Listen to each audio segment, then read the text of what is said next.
Hi hello అందరికీ నమస్తే. నా పేరు సరోజ. నేను హైదరాబాద్లో ఉంటున్నాను. నేను నా బీఎస్సీ కంప్యూటర్ సైన్స్ కంప్లీట్ చేశాను.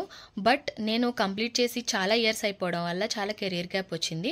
బట్ జాబ్ ఆపర్చునిటీ కోసం చూస్తున్న టైంలో నేను యూట్యూబ్లో సెర్చ్ చేసినప్పుడు డిజిటల్ మార్కెటింగ్ కోర్సు కెరీర్ 9 అని చూశాను. సుష్మిత మేడం వీడియోస్ చూశాను. నాకు చాలా బాగా నచ్చి మేడంని అప్రోచ్ అయ్యాను. మేడం డెమో క్లాస్ తర్వాత నేను డెసిషన్ తీసుకున్నాను కోర్స్ చేయాలని. మేడం చాలా బాగా సపోర్ట్ చేసి చాలా బాగా క్లాసెస్ చెప్తారు. ఇంకా కమ్యూనికేషన్ క్లాస్లో మనం ఎలా ఇంటర్వ్యూస్ క్రాక్ చేయాలి, ఎలా మాట్లాడాలి, ఇవన్నీ కూడా చాలా బాగా నేర్పిస్తారు. సో దానివల్ల మేడం ఇంకా నౌకరీ, ఇంకా లింక్డ్ఇన్ అలాంటి యాప్లు ఎలా మనం అప్డేట్ చేయాలి, ఇలాంటి విషయాలు కూడా చాలా సపోర్ట్ చేశారు. దానివల్ల మేడం సపోర్ట్ వల్ల నాకు మంచి కంపెనీలో జాబ్ కూడా వచ్చింది. సో నేను ఇప్పుడు డిజిటల్ మార్కెటింగ్ ఎగ్జిక్యూటివ్గా జాబ్ చేస్తున్నానంటే మేడం సపోర్ట్ వల్ల. కెరీర్ గ్యాప్ ఉన్న వాళ్ళు జాబ్ కావాలి లేదా ఫ్రెషర్స్ కానీ మంచి జాబ్ కావాలి అనుకుంటే కనుక కెరీర్ 9 సుష్మిత మ్యామ్ని కాంటాక్ట్ చేయండి. Thank you so much.